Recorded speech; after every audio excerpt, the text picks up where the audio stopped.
Well, Tom Packer joins us now live from London. He's a fellow at the University of Oxford's Rotherham American Institute. Welcome to the programme.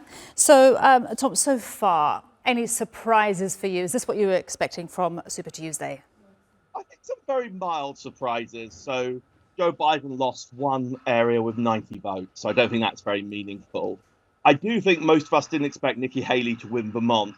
And that speaks to the general pattern of this primary, which is in primaries with lots of Democrats, where lots of Democrats can vote, she's done quite well. In primaries that are overwhelmingly Republicans, which is nearly all of them in the Republican primary, she's lost badly to Donald Trump.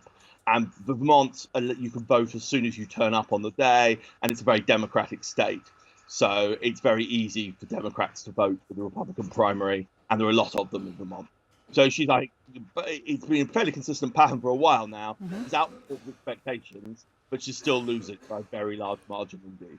So she's still losing by a very large margin indeed. Is this, do you think, the end of the road, or do you think can she continue even though she won Vermont and lost so much?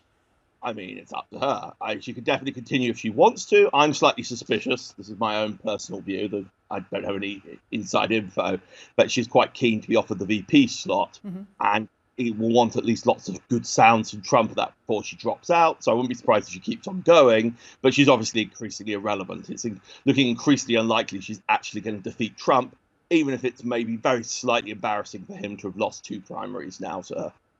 And that VP slot, how likely, who do you think it will go to?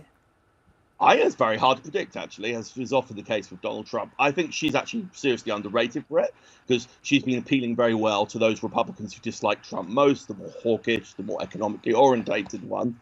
So she would be an obvious choice. I think if he wanted to double down his existing kind of voter base, J.D. Vance, the senator for Ohio, who he's very friendly with, and is in a sense more Trumpy than Trump on the issues, whilst being rather more disciplined personally, might be an obvious example. There's been a lot of talk of Kristen Noem, the slightly scandal-hit governor of South Dakota, who I think is unlikely. But I think the big thing to say is he can basically pick, within reason, anyone he wants. So there's a very wide variation of who it could be. It's just Donald Trump. It's hard to pick. Now, Tom, Trump's legal woes and the pending court cases, what impact do you think that will have?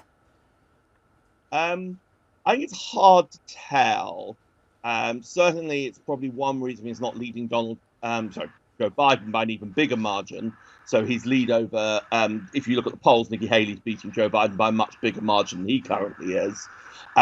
Polls do show quite a bit of his support would say they would stop voting for him if he was convicted of a crime, but that's got a bad history of actually predicting people's positions. How many of them actually know what they do is hard. And it's increasingly looking like he might not have a criminal conviction because the trials are getting delayed, as trials often are in the United States. So I think it won't help him now. It maybe helped in the primary because it rallied Republicans round. It's very unlikely to help him unless something comes out, which is always possible, and the prosecutor's behaving particularly outrageously. But I'm not clear it's going to be fatal to his chances either. Tom, we'll leave it there. Thank you so much.